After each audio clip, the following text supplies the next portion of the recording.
लखनऊ में एक government school है जिसके अंदर एक ऐसी डरावनी गतिविधि जो एक हॉरर स्टोरी में तब्दील हो गई। और आज जो मैं कहानी आपको सुनाने जा रहा हूँ वो बहुत दिलचस्प भी है लेकिन बहुत डरावनी भी है। दिलचस्प इसलिए क्योंकि ये एक सच्ची कहानी है, क्योंकि ये कहानी हमें खुद उसी स्कूल में पढ़ाने वाले टीचर ने भेजी है जिसका नाम था मनन। यानी इस कहानी को ध्यान से सुनना, क्योंकि इस कहानी को सुनने के बाद आपका जो नजरिया है विद्यालय की तरफ वो थोड़ा सा डर में बदल जाएगा। आज की कहानी है मनन की। अब मनन क्योंकि टीचर है तो उन्हें हम मनन सर कहेंगे इस कहानी में। तो मनन सर की पोस्टिंग होती है उत्तर प्रदेश के एक गांव में। उस गांव का नाम था बसेरिया। ये गांव लखनऊ से लगभग 100 किलोमीटर दूर था और यहाँ एक बहुत ही पुराना सा प्राइमरी स्कूल था। अगर आप सोच रहे हो ये कितना पुराना था, तो ब्रिटिशर्स के काल का, मतलब जब अंग्रेज थे यहाँ पर, ये तब का स्कूल था। लेकिन अब इसको सरकारी स्कूल में तब्दील कर दिया गया था। अब पहले दिन जब मनन सर स्कूल पहुंचे तो उन्हें सब कुछ नॉर्मल लगा। वहाँ पर बच्चे थे, वहाँ पर असिस्टेंट था और एक चौकीदार भी था जिसका नाम था हरीलाल। इस नाम को ध्यान रखना। मनन आकर सारे ही लोगों से मिलता है, लेकिन जैसे ही वो हरीलाल से मिलता है, हरीलाल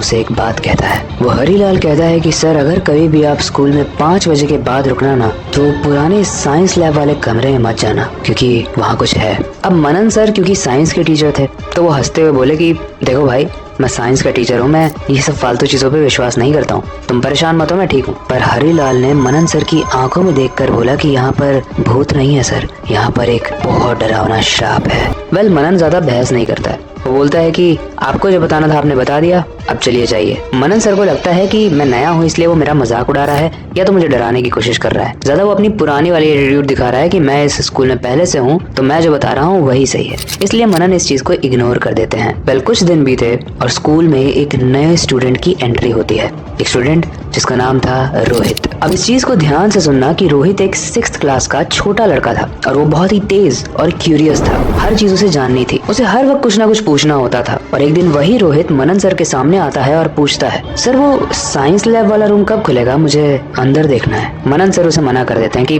वो बंद है, उसके अंदर कुछ नहीं है। पर उस चीज का तो हम सभी वेट कर रहे हैं कि उस रूम के अंदर है क्या। तो जब आप जानोगे आपकी रूह कांप जाएगी।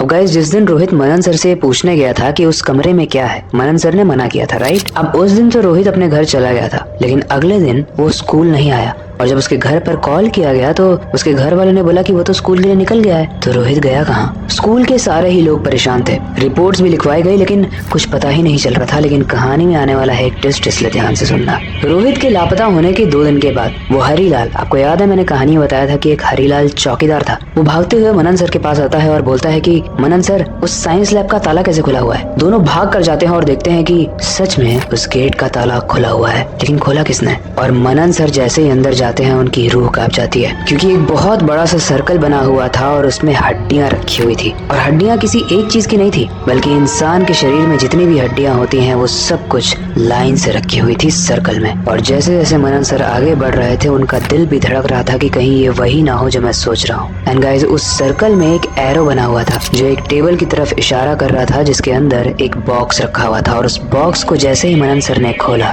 उसके अंदर रोहित का कटा हुआ सर था। ये सीन देखकर मनन सर एकदम थर-थर कांपने लगे। वो मानो एकदम जम चुके थे। उन्होंने वहां से भागने की कोशिश की, लेकिन वो भाग ही नहीं पा रहे थे, उनका शरीर हिल ही नहीं रहा था। लेकिन फिर भी किसी तरीके से हरीलाल ने उनको हिलाया और वहां से वो दोनों ही बाहर निकले। जब मनन सर सदमे से बाहर आए तो उनके दिमाग में बस एक ही चीज आई, एक क्वेश्चन कि किसने रोहित के साथ ऐसा किया होगा। एक छोटा सा 6 साल का बच्चा, उसने किसी का क्या बिगाड़ा होगा, और अगर किया भी होगा तो क्यों किया होगा। उसके बाद मनन सर ने बोला कि हरीलाल, तुम्हें तो पता ही होगा ना, तुम तो मुझे आते ही दिन मना कर रहे थे कि इस लैब को मत खोलना, तो क्यों ना खोलना, उसके पीछे कोई कहानी है। और अगर ऐसा कुछ है तो तुमने मुझे पहले क्यों नहीं बताया, मैंने रोहित को बताया होता। हरीलाल बोलता है कि सर, ये कहानी इतनी अच्छी नहीं है कि मैं आपको बताता। मैं आपको बताता जरूर, लेकिन सही टाइम आता तब। अब मुझे लगता है अब वो सही टाइम आ चुका है। दरअसल ये बात है 1930 की, जब भारत पर ब्रिटिशर्स का राज था। उस वक्त एक बहुत ही साइको ब्रिटिशर था, वो बहुत ही पागल था। लेकिन उसकी सबसे अजीब चीज ये थी कि जब वो खाता था तो वो हमारी तरह दाल या चावल नहीं खाता था, वो इंसानों की हड्डियों का सूप पीता था,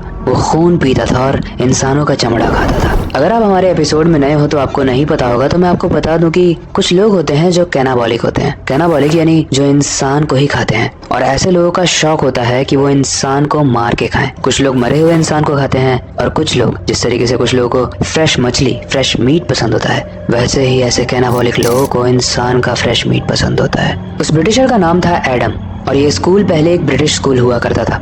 वो ब्रिटिशर उस वक्त का चौकीदार था और जो भी नया स्टूडेंट आता था वो उसे फुसला कर किसी तरीके से उस साइंस लैब में ले जाता था और वहीं पर मार कर उसका खून पीता था। लेकिन वो ये दिन में नहीं करता था, वो ये तब करता था जब शाम हो जाती थी। मतलब दोपहर में वो बच्चों को लापता करता था और शाम तक बच्चों को खा जाता था।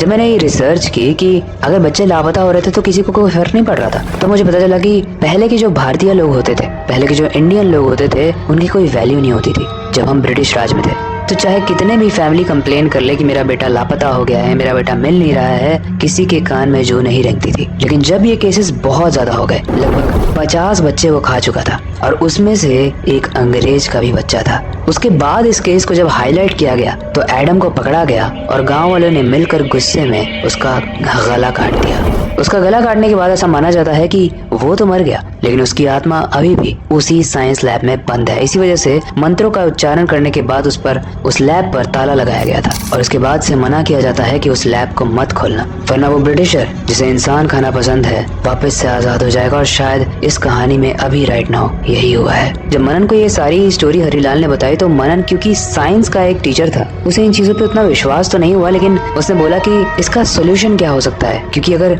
रोहित मर गया है तो उसके जैसे और भी बच्चे मरेंगे। उसके बाद हरीलाल बोलता है कि जंगल में एक बाबा रहते हैं, उन बाबा से आप जाकर बात करो, ये प्रॉब्लम आप उन्हें बताओगे तो वो समझ जाएंगे और यहाँ पर आएंगे। और क्योंकि पिछली बार भी उन्होंने ही इस ताले को लगाया था तो वही इस ताले को लगा सकते हैं। फाइनली मनन उस जंगल में जाता है और उस बाबा को कन्विंस करके स्कूल के साइंस लैब में ले आता है। कुछ मंत्र पढ़ने के बाद वो उस पर ताला लगा देते हैं और ऐसा ऐलान कर दिया जाता है कि इस रूम को अब कोई भी ना खोले। गाइस, मनन जिसने ये कहानी हमें भेजी थी वो वहाँ का ही टीचर है और वो बोलता है कि आज भी जब भी वो पढ़ाने जाता है उस स्कूल में, तो क्योंकि वो साइंस का ही टीचर है तो उसे उस लैब में काम तो होता है लेकिन फिर भी वो खोल नहीं पाता है। और दूसरा साइंस लैब बनाने के लिए उसने ऑलरेडी काफी सारे लेटर्स लिखे हैं गवर्नमेंट को, लेकिन अभी तक कोई रिप्लाई नहीं आया है स्कूल अथॉरिटीज की तरफ से। गवर्नमेंट प्रोजेक्ट्स में कितना टाइम लगता है वो तो हम सब जानते ही हैं, लेकिन ये केस काफी सेंसिटिव है क्योंकि इस केस में स्कूल में ही स्कूल के बच्चे सेफ नहीं है।